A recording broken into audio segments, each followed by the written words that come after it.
నమస్కారం. జై శ్రీ విఘ్నేశ్వర గురుదక్షిణామూర్తి రాజశేఖర్ వేద జ్యోతిషానికి కార్యక్రమానికి స్వాగతం. ఈరోజు ఒక అదృష్ట రత్న మాలికలో భాగంగా మీకు ఒక కెంపు అదేవిధంగా జాతి పచ్చ కలిసినటువంటి లాకెట్ అండి. చాలామంది జాతకంలో మనం కనుక చూసినట్లయితే బుధాదిత్య యోగం 80% జాతకాల్లో ఉండటం జరుగుతుంది. కాకపోతే ఏంటంటే 2 గ్రహాల్లో ఒక గ్రహం అయినా చాలా బలోపేతంగా ఉన్నప్పుడు మాత్రమే ఆ యొక్క కాంబినేషన్ అనేటటువంటి చాలా బాగా మీకు పనిచేయటం అనేటువంటి జరుగుతుంది. అందులోనూ కూడా పచ్చలో ఇప్పుడు చాలా రకాలైనటువంటి డూప్లికేట్ స్టోన్స్ అనేటువంటివి వస్తున్నాయి. జాతి పచ్చని మాత్రం చాలా జాగ్రత్తగా చూసుకోవాలి. అదేవిధంగా మంచి పచ్చ, మంచి దోషాలు లేనటువంటి రత్నాలు ధరించినప్పుడు మీకు చాలా మంచి ఫలితాలు అనేటటువంటివి కలగటం అనేటటువంటిది జరుగుతుంది.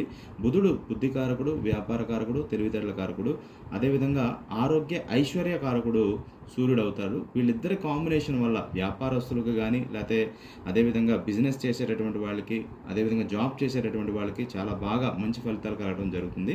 కాకపోతే మీ జాతకానికి ఈ కాంబినేషన్ అనేది సెట్ అయినప్పుడు పెట్టుకుంటే చాలా మంచి ఫలితాలు కలుగుతాయని చెప్పొచ్చు. జెమ్ స్టోన్ కన్సల్టేషన్ సర్వీస్ అనేది మా దగ్గర అందుబాటులో ఉంది. ఇప్పుడే మీరు వాట్సాప్ చేయండి కింద స్క్రోల్ అవుతున్న నెంబర్కి, లేదా కాల్ అన్న చేయండి. మీ జాతకానికి సరిపడే రత్నాన్ని మంచి జ్యోతిష శాస్త్రవేత్త ద్వారా తెలుసుకొని మీరు ధరించినట్లయితే మీ జీవితంలో ఉన్నటువంటి ఎటువంటి సమస్యలకైనా కూడా అదృష్టాన్ని తోడు చేసుకోవచ్చు. అదృష్టం అనేటటువంటిది మార్కెట్లో బయట ఎక్కడా కూడా దొరకటం లేదు. సో అదృష్ట రత్నం ద్వారా ఆ అదృష్టాన్ని సొంతం చేసుకొని మీ జీవితంలో ఉన్నత స్థితికి చేరుకోవాలని చెప్పి అందరూ కూడా ఆ భగవంతుని ప్రార్థిస్తూ శుభం.